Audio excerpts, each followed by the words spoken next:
Gente, olha isso, ele surpreendeu a todos na faculdade quando falou da Bíblia e de Jesus. A Bíblia, para qualquer intelectual, é um livro impressionante. A Bíblia é um livro impressionante. São 66 livros, 39 do Antigo Testamento, 27 do Novo Testamento, escrito por cerca de 40 autores. Você vê livros sobre as mais diversas áreas. Você tem livros de estilos literários totalmente diferentes. Você pega livros históricos. O livro de Atos. O livro de Atos tem 84 fatos que são de maneira indubitável, provados ou pela história ou pela arqueologia. Você reúne esses 66 livros que foram escritos num período de 1.500 anos. 1.500 anos, em lugares totalmente diferentes. Os livros de Moisés escritos em desertos, alguns livros escritos em prisão, alguns livros de Paulo. João escreveu o último dos livros, Apocalipse, na ilha de Patmos. Você olha para tudo isso e você não encontra uma só dificuldade que não tenha uma solução razoável. Não há contradição real na Bíblia. A pessoa vai escrever um livro só. Eu vou escrever um livro mesmo. Eu tenho que revisar 1000 vezes, que eu acho às vezes problema. Eu sozinho pensando dia e noite, a banda fica pensando, ai meu Deus, eu acho contradição. O que eu vou falar de 40 autores escrevendo 66 livros num período de 15 séculos e você analisa, não há uma solução. Você olha para a pessoa de Jesus Cristo. Outra coisa que eu me impressionei sobre o cristianismo é a única religião do mundo que é investigável. Investigável. O que Paulo diz na 1 Coríntios capítulo 15, verso 14 é uma coisa impressionante. Paulo diz o seguinte: se Cristo não ressuscitou fisicamente, publicamente, isso tudo que a gente está falando aqui é vão. Isso é a frase em qualquer livro religioso mais corajosa que já existe.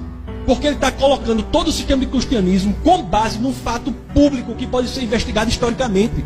Você vai analisar a investigação histórica da ressurreição de Cristo. Eu posso falar aqui de análise textual, posso falar de vários argumentos a favor da ressurreição de Cristo. Inclusive até Gary Habermas, que dedicou a sua vida ao estudo das provas históricas da ressurreição de Cristo. Mas só para falar rapidamente, para terminar, que o rapaz ali fica levantando o papel. Mas ainda não chegou não. Ei, segura esse menino aí. Segura esse... Só para falar rapidamente. Só para falar aqui. Não. Segura. Não. Mas vamos, segura aí. Isso é rápido. Um minuto.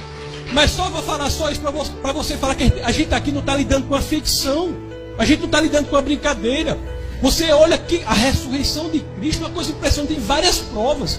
Uma delas, eu estava até conversando com alguém aqui, não sei se era o almoço, estava conversando a mudança de testemunho dos apóstolos. Você olha que quando Jesus morre, quem eram os apóstolos? Era um povo frouxo.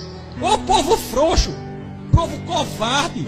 Quando Jesus morre, o que é que acontece? Pedro volta a pescar, tudo acaba, ninguém fala, aquele povo tudo frouxo. Morreu Jesus, todo com medo, não sei o quê.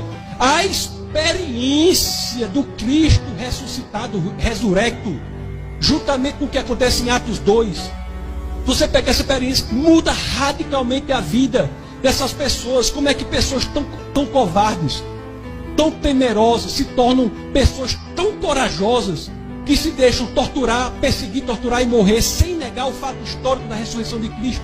Todos os apóstolos de Cristo foram perseguidos, torturados e mortos, à exceção de João, que estava preso na ilha de Patmos, onde inclusive escreveu o Apocalipse.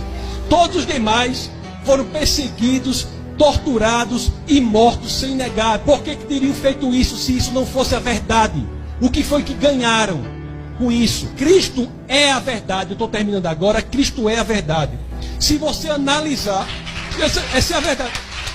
Se você analisar as duas palavras que a filosofia grega mais se debruçavam sobre, e a filosofia grega é algo importante, professor, porque qualquer outra filosofia que é feita da filosofia grega até agora não passa de notas de rodapé a filosofia grega.